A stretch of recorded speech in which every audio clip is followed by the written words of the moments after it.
It's time to load up this engine on the engine stand and see what we got going on. See why this vehicle, this perfectly good 2011 vehicle with only 92,000 miles on it, would be retired for mechanical failure. 2011, beautiful A4. We're about to find out why it was retrieved from the insurance auction. This engine, this 2.0 turbocharged, direct injected engine, we're about to open it up. Amazing.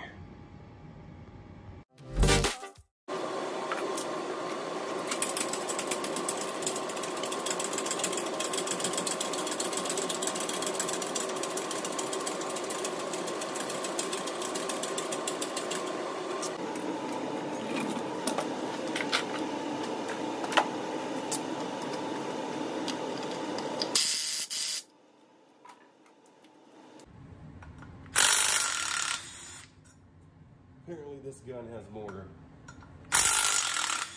impact left in it. I think I had this one rebuilt.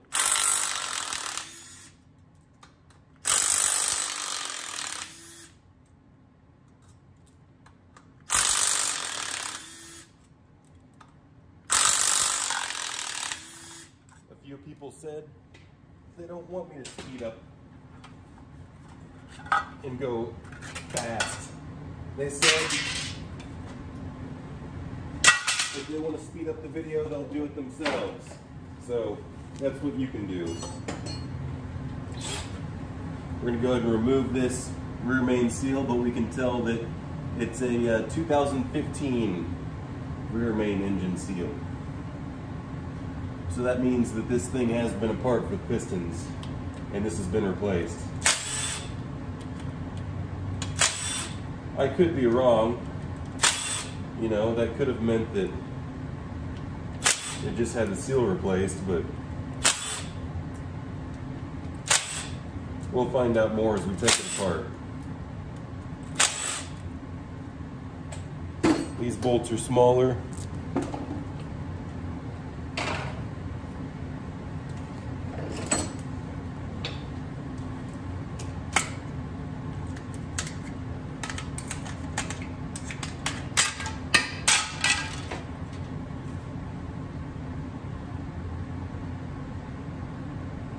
Old style seal, but it's factory.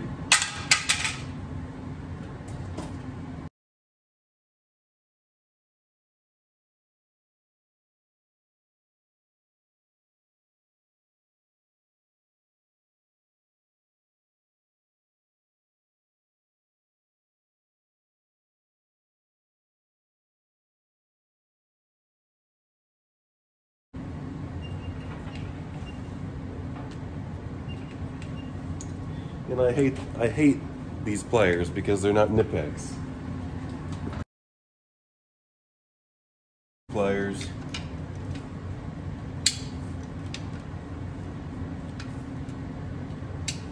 Get it cinched in just right. And it pulls it out lickety split.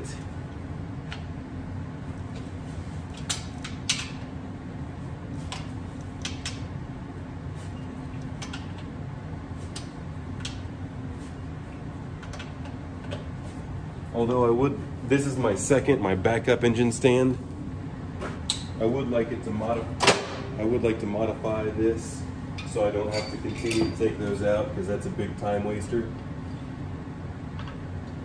Half of you probably stopped watching already.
I'm just gonna drain the oil in this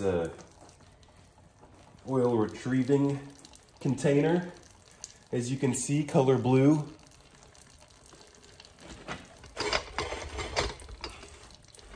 Right?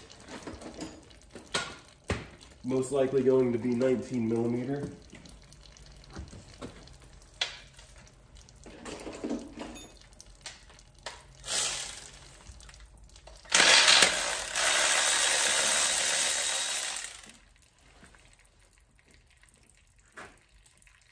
We are evacuating the waste fluid.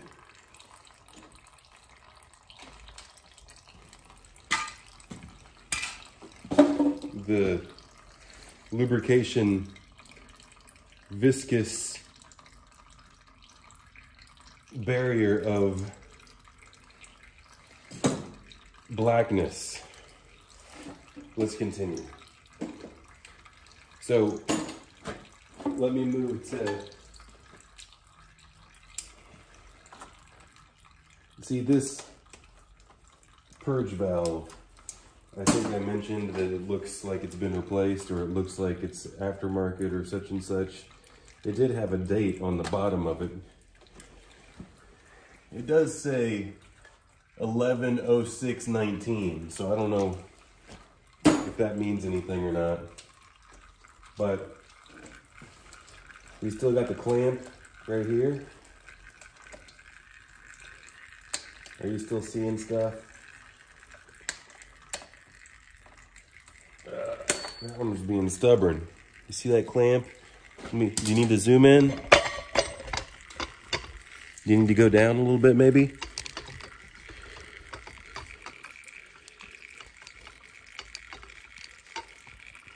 How about that?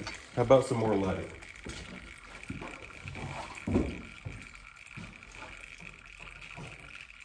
Is that any better?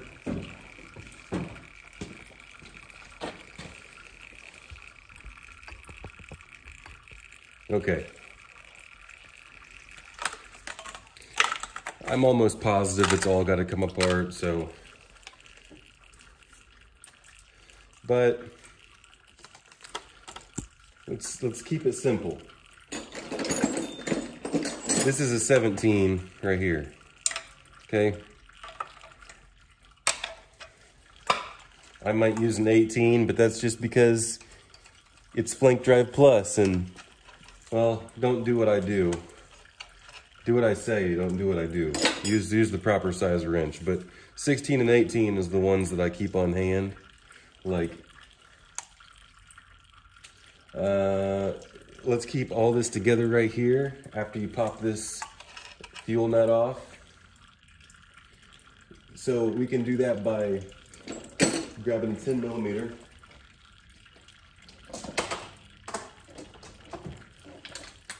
And zipping these three out. But what I would recommend is to take that fuel pump out first, because it's gonna have to come out anyway. So it's much better to take it out right now.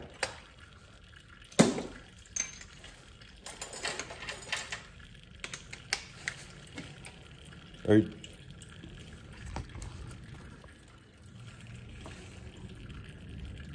My camera mount is getting old. It's not holding up anymore.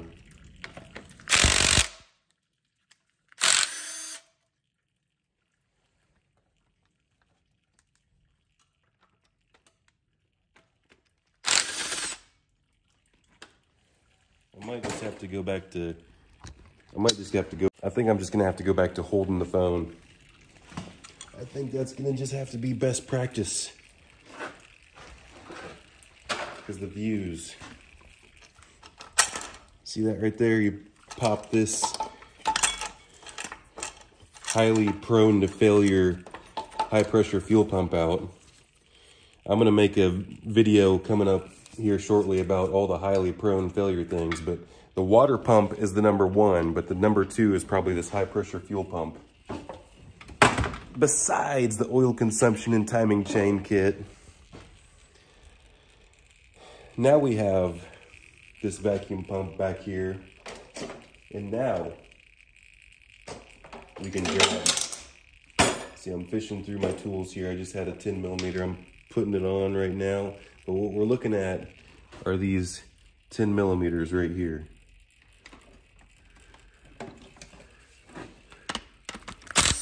And you can use a ratchet wrench, and you can get those in the car if you'd like, and you can even pull it off like this in the car. Now you see this nipple down there. Let's set this to the side here. This just pulls straight off.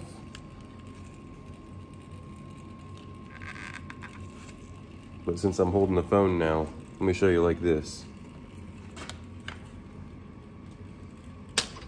See that? Now,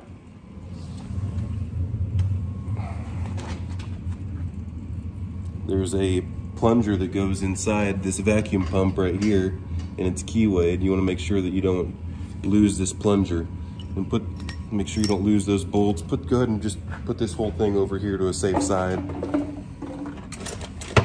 Now let's get back to the engine. We have this vacuum pump gasket. It's a 3-layer gasket. The cheap ones are pieces of junk. You don't need to put any sealant on it or anything whenever you put it back together. It's good the way it is, but they're prone to leak right here. They can leak oil down into the catalytic converter area, and then it smokes and smells like oil. Now let's what do we do next? Well, let's pull the top stuff off. Let's go ahead and pull this intake manifold off next. That's what I decided that I wanted to do, right? So what I like to do is I like to take my fingers right here. I like to push down. I like to push down either side right here. You see, because these can get brittle as well, and you like to keep these intact.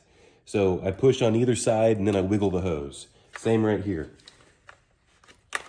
I get on the top and the bottom of it. I push on the top and the bottom, and then I wiggle the hose and pull it down. We don't like to break these, okay? We don't like that. We like these, okay, in one piece. That way we don't have to do stupid stuff like try to put zip ties and heaven forbid tape or something on it, or some of you people that like hot glue. I'm just joking about, I mean, I don't know. Some technicians might like hot glue, I don't know.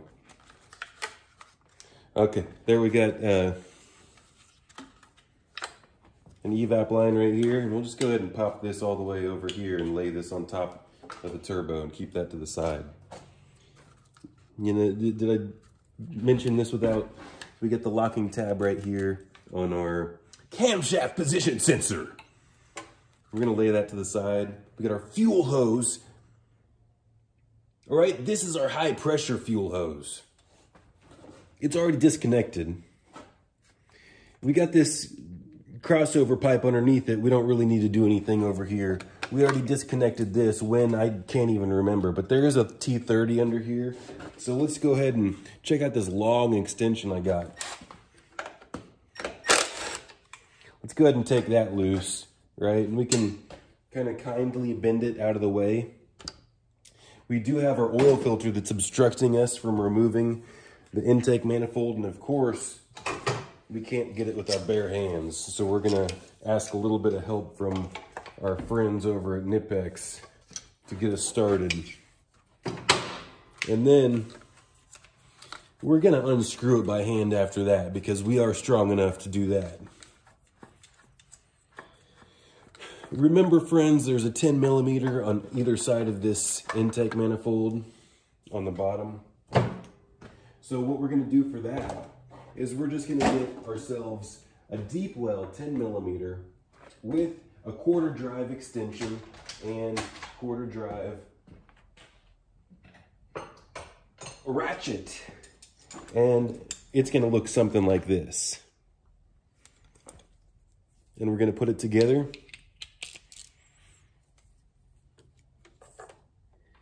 And we're gonna go ahead and get these out of the way first.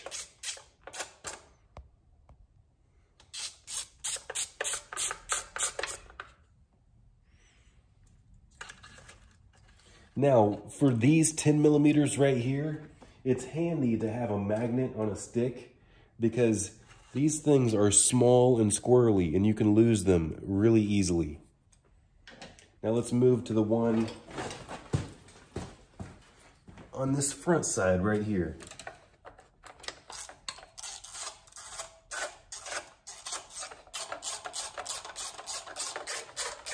With the oil filter out, this one's a lot easier to retrieve. Now we have two T30s on the bottom. That's why this long extension comes in handy, because it just goes right down in there.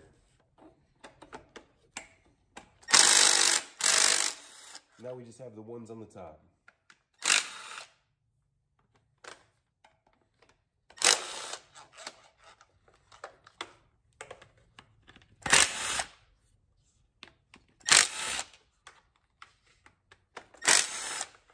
Now, the magic trick I have, which I don't even like to refer to stuff as magic, and we'll talk about that later.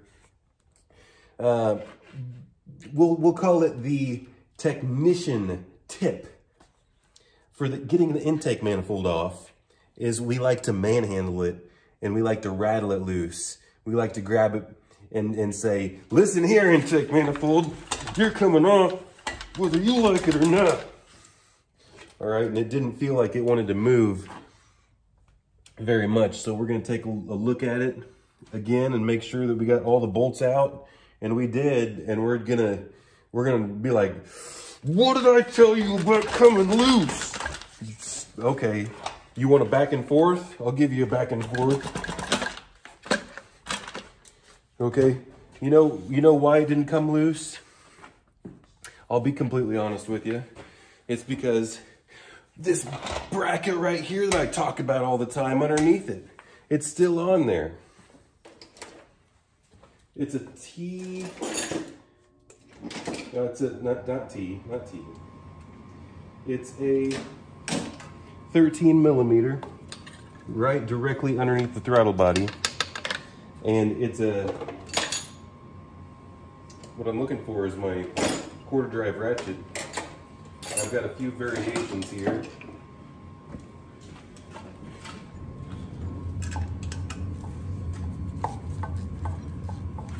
We got a long bolt on the bottom. We got a nut on the top. And we're gonna bust both of them loose. And then we're gonna take both of them out by hand. And what I like to do with this is I like to put the nut and the bolt back through it and put it in a safe spot. Now, before you go taking the intake manifold like I was haphazardly, you know, just showboating, joking around, shaking it loose, because that is the joke with these intake manifolds. They are in there so tight and so seized. But yes, you definitely need to make sure that you get the brace out front or underneath it first. And then you cannot forget that there is a coolant temp sensor on the water pump. And this particular one even has a locking tab on it. So what we're gonna do is, if you can't get your small little dainty hands in there, if you have big manly hands like I do, then we'll get a smaller tool and we'll pop that safety tab out first, and then we'll pull. And I'll show you this better here in a second. There it is. Now we can pull it off properly. And you see how one of my injectors is stuck in. Is it just one?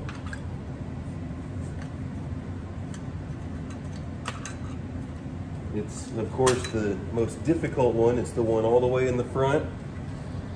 And this is a tricky ordeal whenever this injector in the front gets stuck, because this whole block is in the way. Well, it's not all that tricky if the engine's on a stand, because we can just continue taking this off, because this is only this oil filter block is only 5 bolts away from coming completely off.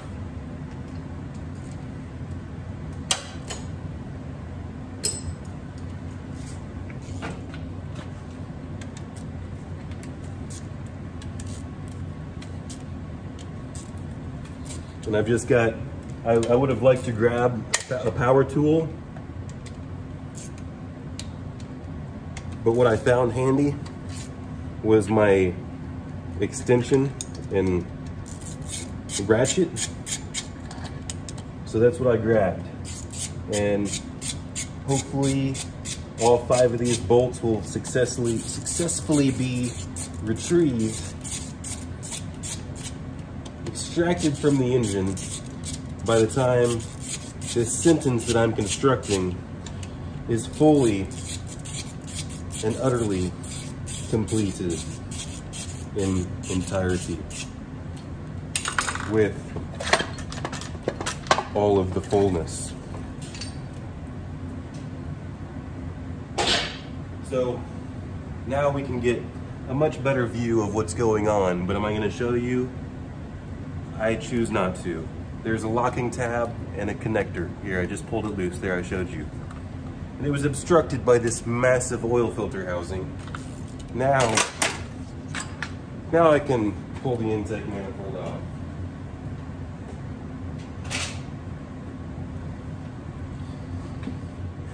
Now it would be a good idea to clean stuff up, but I'm pretty sure it's broken, so we're just gonna skip that step. Let's go ahead and take this monstrosity off the side here. And by that, I mean this after-run coolant pump pipe. Come on now.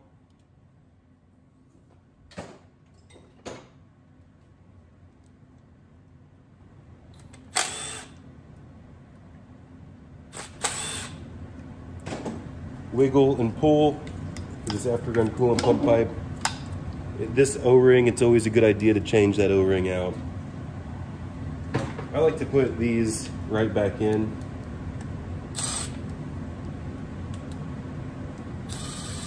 This is the original water pump. The upgraded ones have a sliver of aluminum right here. Now let's go ahead and pop these ignition coils off right quick.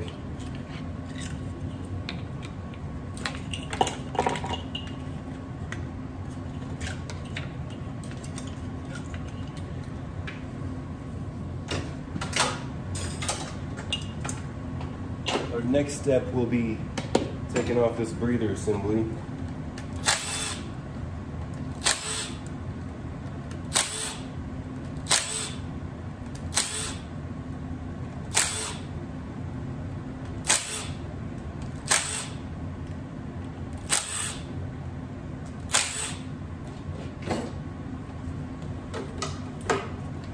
Gotta be careful. See, this thing gets seized on there and it likes to pop off.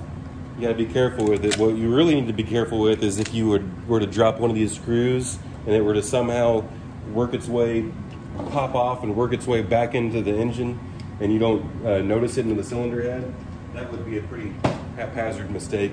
Another thing is, another good practice is to put a rag or something inside your turbocharger inlet, because something could drop inside there. But now let's spin the engine this way because we're done with all that side. Let's go ahead and take this top part off real quick since we got that view. So we'll just zip this intake side magnetic adjuster off, and then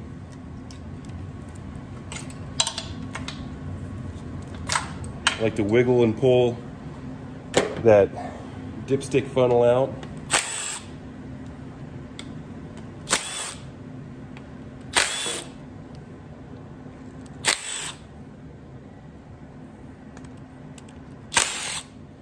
Okay, we've got our 5 T30s out right there. Now I like to get this magnetic adjuster out first.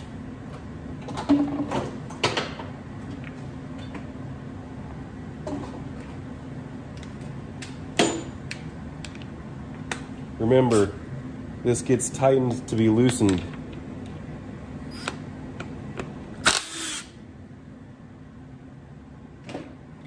You don't have to take that out before you take this off. I just went ahead and did that.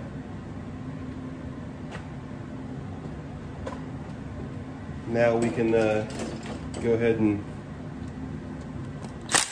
notice that we've got our old style chain. We're almost positive that it's out of time. We'll bust this loose right here. Now that's all it takes to get this camshaft bridge off. Now it will just simply, I like to put something behind here. It'll simply stick in a little bit, but should come right out like that. Okay, the screen is popped out. See, the screen's popped out, and it might have dropped, but I don't see it. It might have been put back together just like that. I do not know. But it does not look like there's scoring on the snouts of the camshaft. So we're gonna put this in a nice clean spot, and we're gonna move along as well.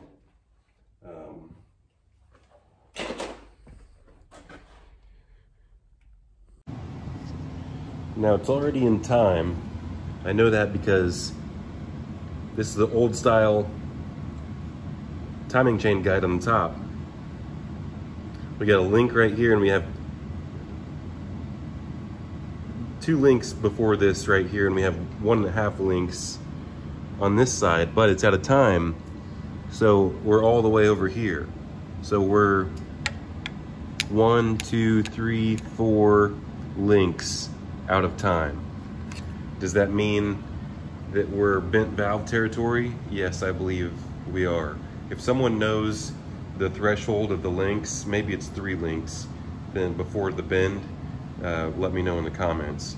But what we're gonna do now is we're gonna zip this 24mm out. We have to take this T25 out right here for this exhaust solenoid in the front, because you see how this T30 right there is obstructed? It's tight. I'm gonna need both hands. Really? Really, for a T25, I need both hands? Ugh, come on.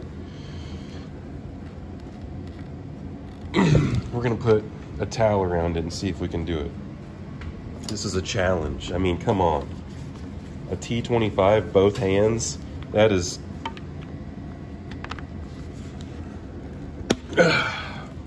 Yeah, I opened the jar of pickles. I did it.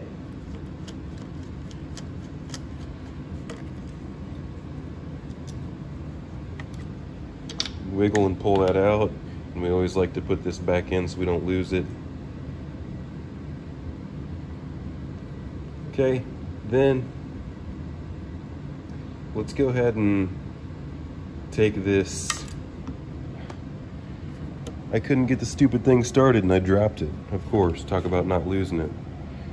Well, that's a big time waster. Stuff like that is useless time wasters. Luckily I have tons of extra hardware and it's not a time waster for me. Oh, there it is, I just found it. It just dropped on the ground. And why was it so difficult to put back in? There we go. Back to business.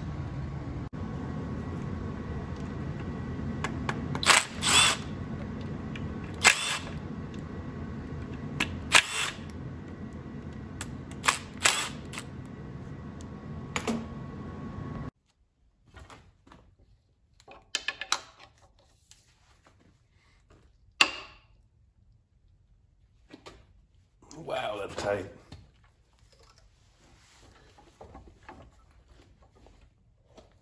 Extremely tight. Excessively tight. Exuberantly tight.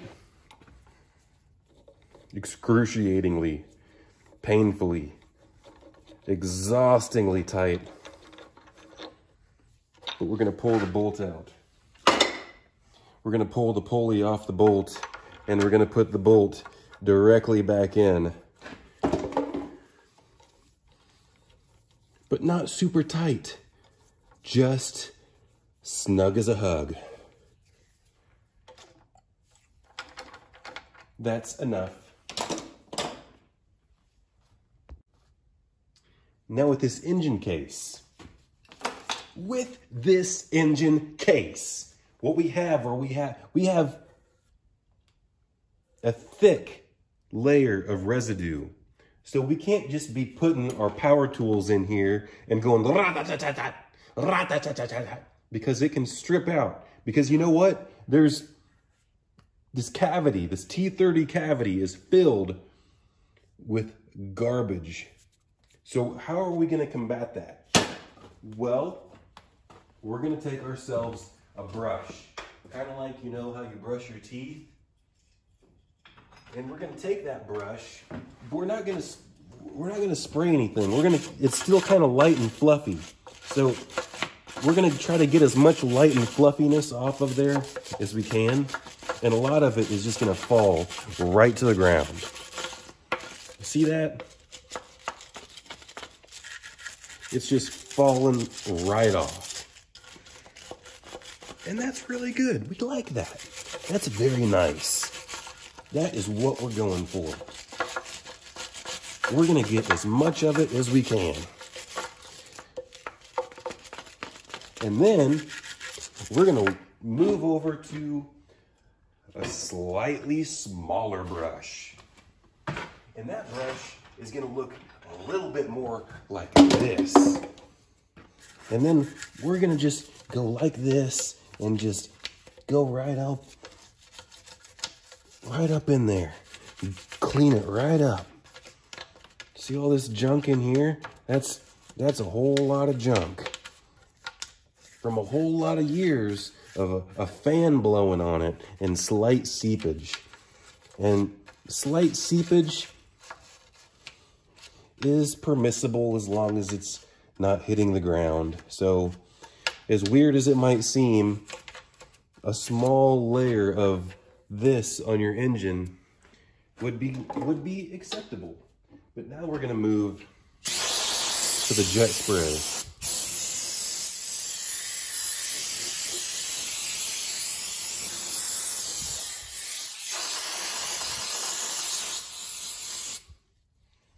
Be careful with whatever car you might have close by before you go spraying your caustic fluids.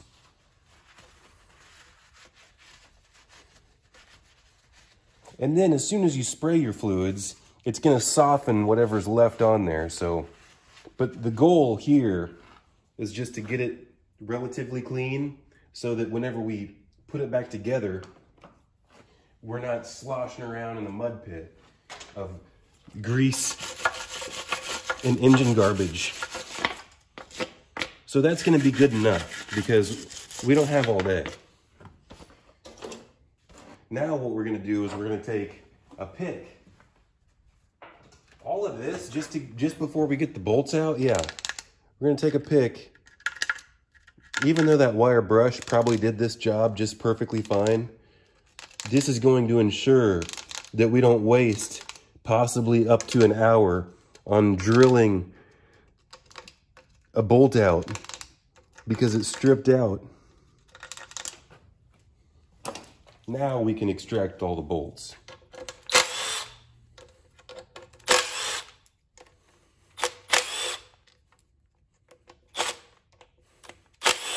It's always nice to make sure it's fully seated before you hit the trigger. And you can usually feel that.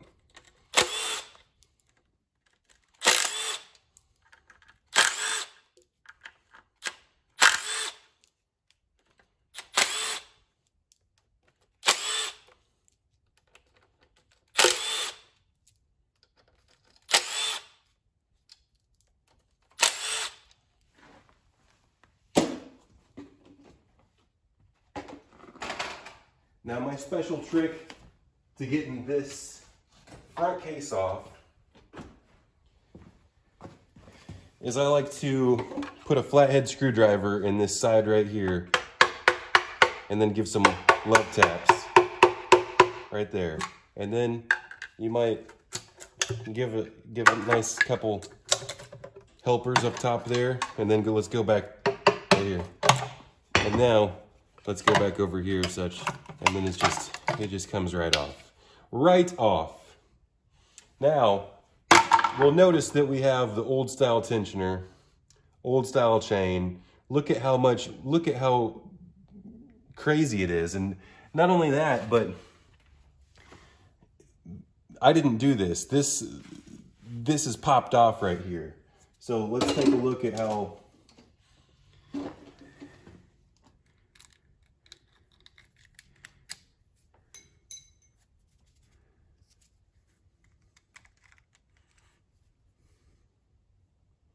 now we're going to clean this.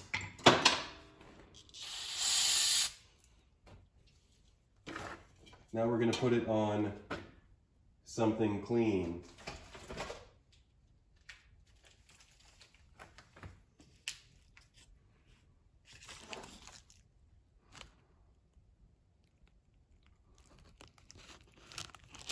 You see how that paw?